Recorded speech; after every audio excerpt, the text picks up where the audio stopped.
Dear student, JPSC digital study में आपका स्वागत है। आज 12th सिविक्स के अंतर्गत आपका टॉपिक है आसियान। आसियान के संदर्भ में हम लोग अध्ययन करेंगे। एक संगठन का नाम है, तो इसके संदर्भ में अध्ययन करेंगे। जब भी कोई संगठन कुछ देशों के मध्य बनाए जाते हैं तो एक दूसरे से कुछ अपेक्षाएं होती हैं, एक दूसरे से अंतर्राष्ट्रीय स्तर पर कुछ समझौते होते हैं, एक दूसरे के साथ मिलकर के एक संगठनात्मक ढांचा होता है जिसके लिए सभी देशों को जो उसमें सदस्य होते हैं मिलकर के कार्य करना होता है, एक दूसरे को सहयोग देना होता है और कंधे से कंधा मिला करके एक दिशा में जो उसके उद्देश्य होते हैं उस तरफ चलना होता है। तो संगठनात्मक ढांचे के पीछे इन सब सारी चीज़ों का उद्देश्य होता है।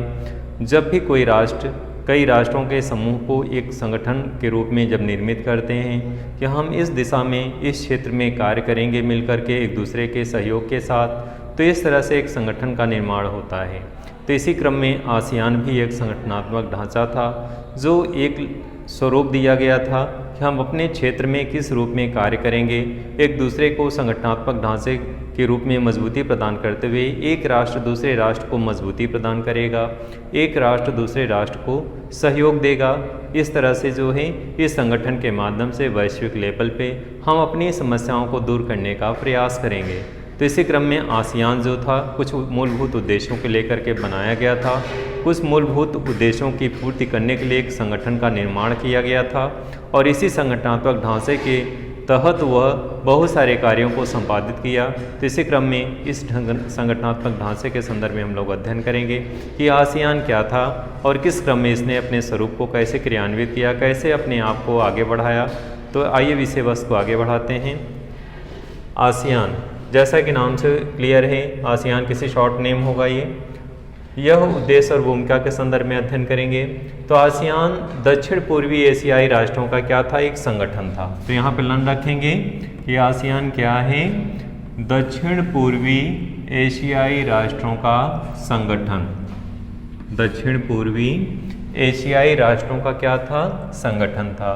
8 अगस्त 1967 को 67 को यानी 1967 को इस क्षेत्र के 5 देशों ने बैंकॉक घोषणा पर हस्ताक्षर कर दक्षिण पूर्वी एशियाई संगठन आसियान का जो है स्थापना की।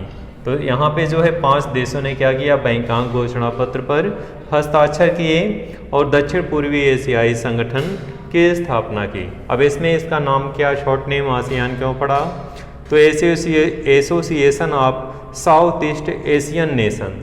तो यहाँ पे शॉर्ट नेम है आसियान, फुल फॉर्म क्या है, association of south east Asian nation. तो इस तरह इसका फुल नेम है, शॉर्ट नेम आसियान है। इसकी स्थापना जो हुई थी एकदम क्लियर है, 8 अगस्त 1967 को हुई थी और ये जो है 5 देशों ने बैंकॉक घोषणा पत्र पे इस पे हस्ताक्षर किए थे। तो इसी क्रम में आगे बढ़ेंगे। हस्ताक्षर करने वाले जो 5 देश थे इसमें इंडोनेशिया था, मलेशिया था, फिलीपींस थे, तो फिलीपींस, सिंगापुर और थाईलैंड, ये 5 देश थे जो जिन्होंने इस पे हस्ताक्षर किए थे बैंकॉक घोषणा पत्र पे। और ये दक्षिण पूर्वी एशियाई संगठन है। इसको लन रखेंगे कि दक्षिण पूर्वी एशियाई देशों का ये क्या है, संगठन है। तो 5 देशों ने इसके शुरू में हस्ताक्षर किए थे। आगे वाले बाद के कुछ वर्षों में Brunei, Darussalam, Vietnam, Laos, Myanmar और कंबोडिया इसमें शामिल हो गए। तो इस तरह से इन देशों के शामिल हो जाने से कुछ वर्षों के बाद से फिर इनकी सदस्य संख्या कितनी हो गई, 10 हो गई। तो इस तरह से ये सदस्य संख्या 10 हो गई। इसका मुख्यालय जो है जकार्ता में है। आगे क्रम में इसे हम बढ़ेंगे।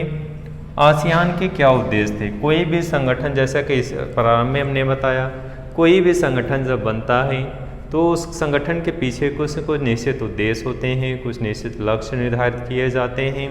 उन उद्देश्यों और लक्ष्यों की पूर्ति करने के लिए सभी जो देश, जो सदस्य उसके हस्ताक्षर करते हैं, जो उसमें सम्मिलित होते हैं, सब लोग मिलकर के एक दूसरे को संगठनात्मक ढांचा प्रदान करके और इसका एक सदस्य बन करके एक निश्चित दिशा में कार्य करते हैं उन निश्चित उद्देश्यों की पूर्ति करने के लिए। तो यहाँ पे भी आसियान के भी अपने कुछ उद्देश्य थे, अपने कुछ व्यवस्थाएं व सिद्धांत थे।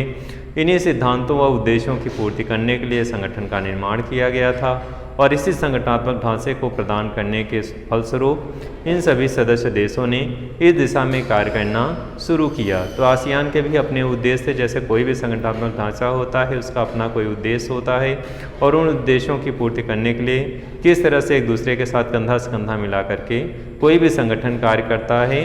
तो वैसे आसियान ने भी अपने संगठनात्मक स्वरूप को प्रदान करने के पश्चात सभी सहयोगी राष्ट्रों के साथ मिल करके जो उसके सिद्धांत थे, जो उसके उद्देश्य थे, जो उसके लक्ष्य थे, उस दिशा में कार्य करने का प्रयास किया।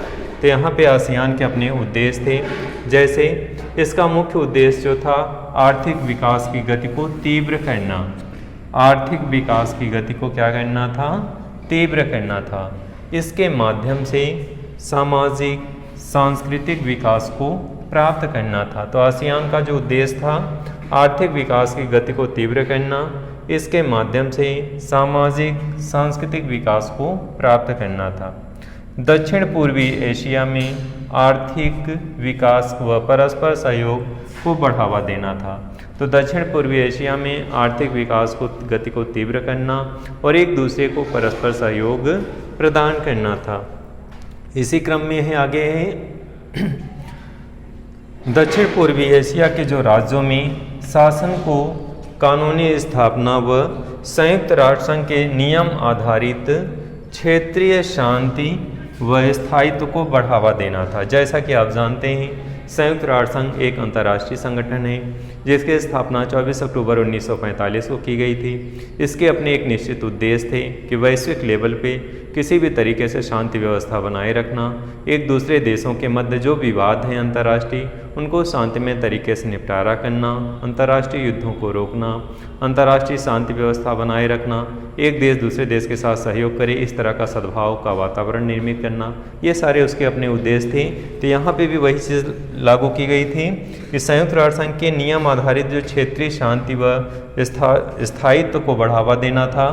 इस क्षेत्र में अनौपचारिक जो थे टकराव को व अन्य चीज़ों को समाप्त करना और ऐसी स्थिति में सहयोगात्मक मेल मिलाप को बढ़ावा देना जो था आसियान का क्या था?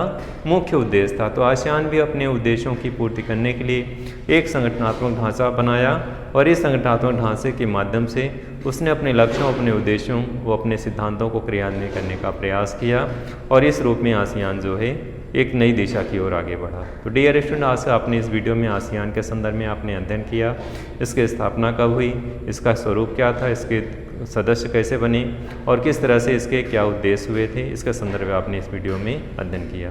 तो इस वीडियो के विषय वस्तु को यहीं समाप्त करते हैं। अगले वीडियो में नए विषय वस्तु के साथ प्रस्तुत होंगे। धन्यवाद।